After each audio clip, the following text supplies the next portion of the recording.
Hey, so somebody hit a big play. The man sold an imaginary airport for $242 million. How you sell something imaginary? You is the finesse king. You sold something imaginary. An airport at that. How?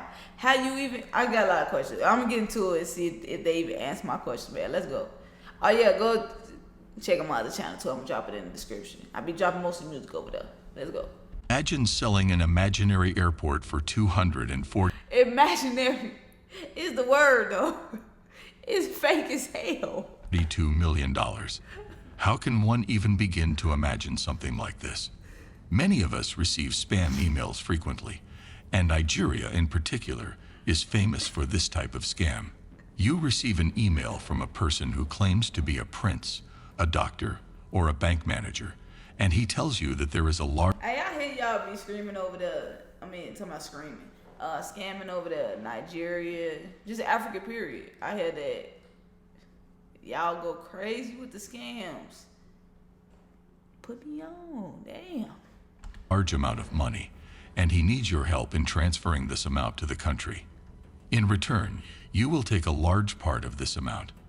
But all you need to do is to send a small amount in advance in order to verify your bank account before they start transferring millions of dollars to you.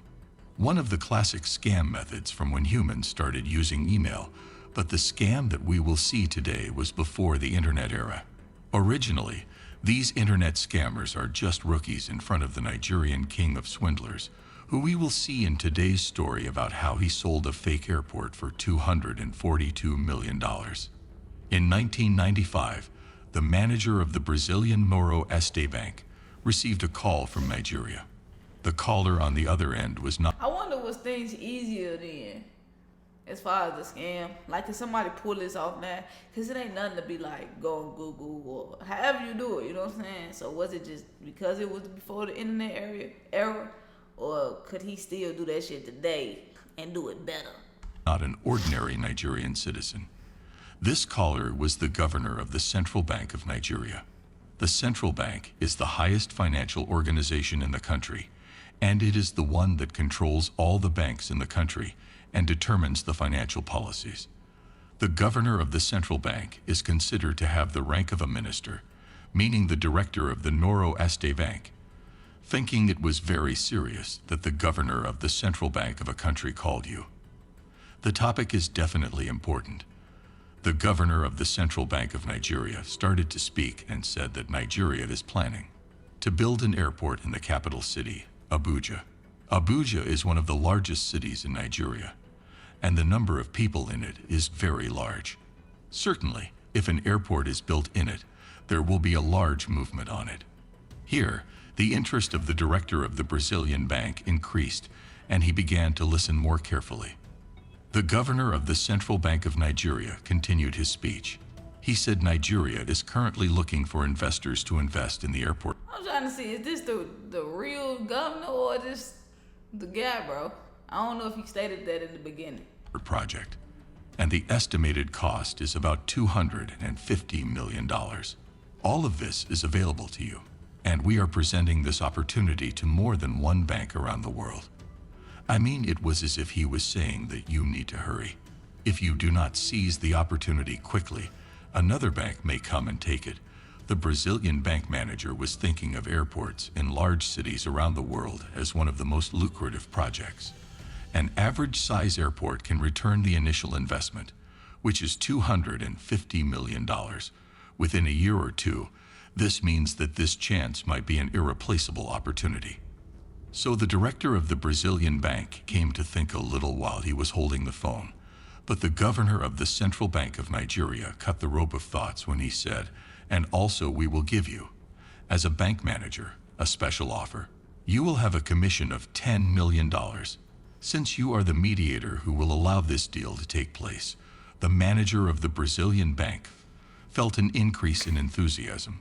He already thinks that this is a distinguished... He said, you gonna get a special offer too, bro, boy. I'm in, fuck it. ...investment opportunity for the bank. But after he heard, He will take $10 million on top of it. This deal started to look even more attractive. In the end, he is not investing his money. He is investing the money of the bank's customers, the people who deposit. They say this all the time, bro. That the bank, I just be wondering how this shit be honestly going. Like, okay, I put my money in the bank. I know this. They take my money and invest it.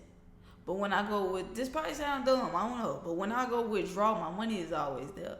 So you telling me they moving money around that fast, just all day? We just moving it around, we're putting it here, and we getting it back. Like, how fast is they even getting it back to put it back in your account or somebody's account?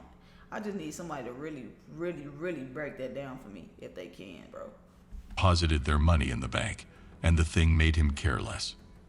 In the end, after some back and forth, he took a bid with the governor of the Nigerian bank. He said, "Okay, our bank is going to take this investment opportunity," and started with the procedures.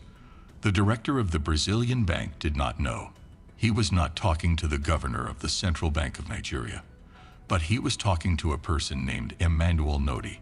Emmanuel did not have any business in building an airport. In fact, that makes a lot of sense. Even though I knew it was a scammer anyway. That's why he threw the little cherry on top, because the dude obviously was acting like he ain't want to Brazilian, like, he like, hey, we gonna make an extra 10. Alright, you know what I'm saying? That just makes it, because I figured, like, maybe he's not talking to the governor. So how did he even pull that shit off? To be like, do they not know the governor firsthand? To be like, oh, this not the governor? Or did he, like, fix his voice? What number did he call from? You know what I'm saying? There was no airport in the first place. The whole situation is a lie. So who is this person, and how was he destined to pull this huge scam? Emmanuel Noti was also the director of a bank in Nigeria, a bank called the Union Bank of Nigeria, which is a private commercial bank.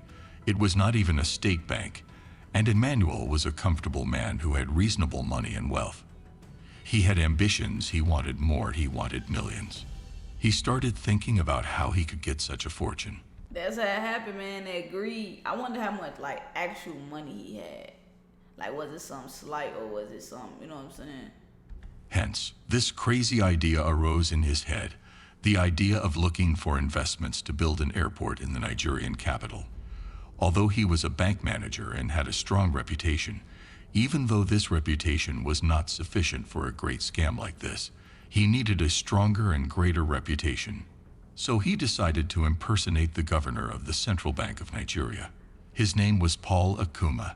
Alright, man, I'm gonna go ahead and just end it right there, bro. At Paul Akuma, bro. Yeah. So that's who he impersonating to be like. Honestly, I'm stopping it because I can't lie to y'all, bro. My damn camera, bro. So I'm gonna get into part 2. Maybe tomorrow. You know, if y'all really interested, you know, let me know and shit. But this gonna be a crazy story. I just got the little quick intro out the way though. The man impersonated the governor of the Central Bank, which is the biggest bank, and said, we building an airport. They building an airport in Nigeria. You gotta get on this. And I'm gonna look out for you if you get on it right now. I'm gonna send the papers over. Get on it right now, Brasilia, man, Brasilia, or whatever, however the fuck, you feel me? But, yeah, let me know what y'all think, man. And catch you on that reaction.